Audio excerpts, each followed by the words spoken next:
4-second interrupted answer be described as a filibuster?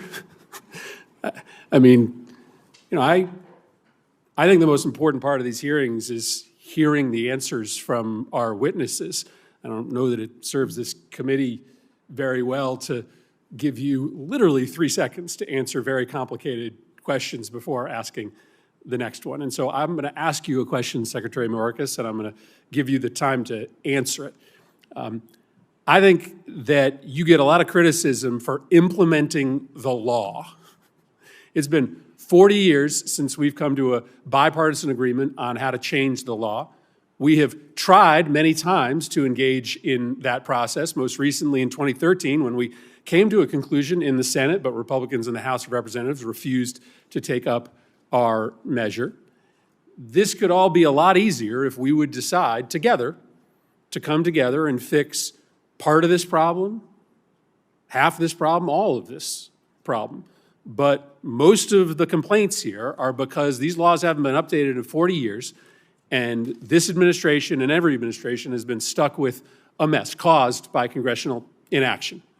And so this is a little bit of transference, as they say in the discipline of psychology.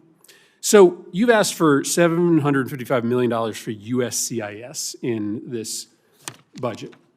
Typically, when we have been trying to push for money for this account in prior years, and I know this as chairman of this subcommittee that oversees the Department of Homeland Security, it's been Republicans who have pushed back.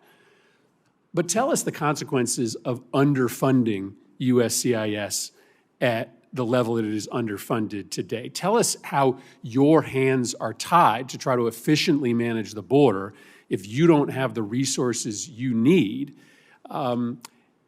to properly do all of the functions that USCIS is engaged in at the border and throughout our legal immigration system. Why is this really important, and why is it important for Republicans and Democrats to come together to support that funding? Senator, thank you for your inquiry. When we have more asylum officers and when we have more support personnel to assist them in accomplishing the mission that they are expert in performing, then what we are able to do is drive greater efficiency in the asylum system, including shortening the time in between the time of the credible fear interview and the ultimate adjudication, including in between the time of initial encounter and the credible fear interview. We can conduct more credible fear interviews and we can advance the system because we have discussed already in this hearing the unacceptable fact that it is far too slow a process, the asylum adjudication process. That is because the system is broken and critically, we are terribly underfunded and under-resourced, and this supplemental gets to that latter point.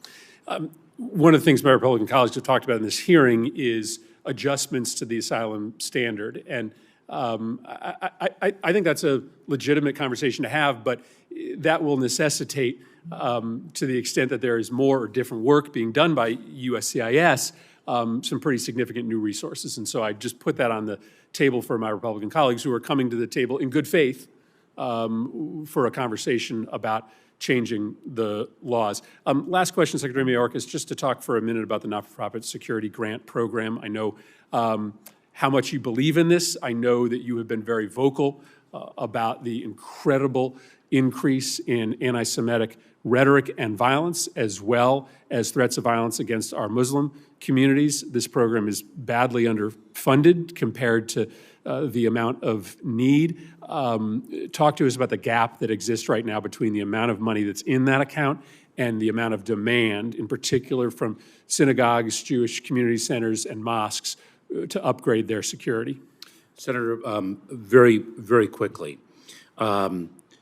The rise in anti-Semitism, the latest data point I saw is that it has increased 388% since October 7th. The nonprofit security grant program is tremendously oversubscribed. The demand for these funds from large and small institutions of all faiths far exceeds the amount of funding that we have. And it is critical funding that enables faith-based institutions and other nonprofit organizations to secure their facilities. It's places of worship, it's religious schools, and the like, whether it's personnel, cameras, gating, whatever the needs are in a particular jurisdiction. The demand is extraordinary in all sized institutions. Thank you. Senator Hyde-Smith.